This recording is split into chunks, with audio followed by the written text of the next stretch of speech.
అందరికీ ఎట్లున్నారు? అందరూ బాగున్నారా? ఇంకా ఈరోజు వచ్చేసి డే 8 మినీ వ్లాగ్ అండి. ఇంకా చాయ్ అయితే లేదు కదా, సరే జావ అయితే తాగేస్తున్నానండి. ఆ తర్వాత ఈరోజు టిఫిన్ అయితే ఇంకా జావనేనండి. ఇంకా లంచ్కి అయితే ఈరోజు మధ్యాహ్నం అయితే సండే కదా, సండే అని చెప్పేసి ఇంకా ఎగ్ ఉడకబెట్టేసి ఎగ్ అలా కర్రీ చేసి బీరకాయ కర్రీ చేసేసానండి. సింపుల్గా వైట్ రైస్ అండ్ పెరుగు.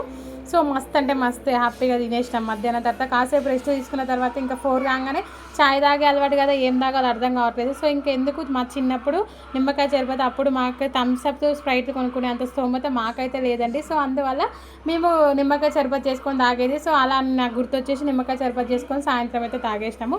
ఆ తర్వాత ఇంకా పిల్లలు ఊరుకుంటారా, మళ్ళీ ఇంకేదో ఒకటి స్నాక్స్ కావాలని చెప్పారు. అందుకని చెప్పేసి చిన్న చిన్నగా అయితే కొన్ని అయితే ఉడకబెట్టానండి. దాని నుంచి వచ్చిన చారు అయితే మస్తు అంటే మస్తు టేస్ట్ ఉంటుంది.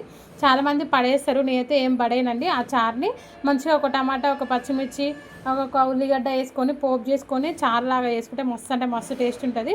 సో ఇంకా నైట్కి కూడా చారు అయిపోతుంది కదా అని చెప్పేసి ఈ విధంగా చారు అయితే చేసేసానండి. నిన్న మా హస్బెండ్ మాకు తెలియకుండా ఏసీ అయితే సడన్గా తీసుకొచ్చారు. అది లాంగ్ వీడియో షూట్ చేశానండి. ఎడిట్ చేయడం టైం పడుతుంది. లాంగ్ వీడియో కూడా పెడతాను, ఎలా తెచ్చాడు అసలు మాకు తెలియకుండా సర్ప్రైజ్ ఎలా ఇచ్చాడు అదంతా లాంగ్ వీడియోలో చెప్తాను. ఇంకా ఈరోజు సాయంత్రం ఏంటంటే ఇంకా మేము ఈ పనిలో ఉండగానే కంపెనీ నుంచి ఫోన్ వచ్చి ఏసీ వాళ్ళు ఏసీ ఫిట్ చేసామని చెప్పారండి. ఫైనల్గా ఇదైతే మినీ వ్లాగ్ అండి. Bye bye.